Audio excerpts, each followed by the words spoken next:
మీరెప్పుడైనా శవాలతో తయారు చేసిన కేక్స్ గురించి విన్నారా? ఇదొక సైకో కిల్లర్ కథ.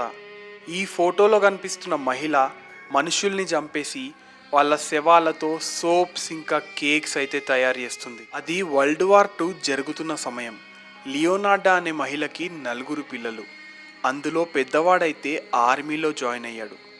జాయిన్ అయినప్పటి నుండి తల్లికి ఒకటే బెంగ, ఎందుకంటే యుద్ధం జరిగే సమయంలో ఎక్కడైనా చనిపోతాడేమో అని. ఒకరోజు లియోనార్డాకి 3 లేడీ వర్కర్స్ కావాలని న్యూస్ పేపర్లో యాడ్ అయితే వేసింది.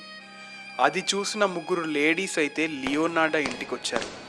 అప్పుడు తను మత్తుమందు కలిపిన కూల్ డ్రింక్స్ అయితే వాళ్ళకు సర్వ్ చేసింది. ఇంకేముంది, అది తాగిన వాళ్ళైతే వెంటనే స్పృహ కోల్పోయారు.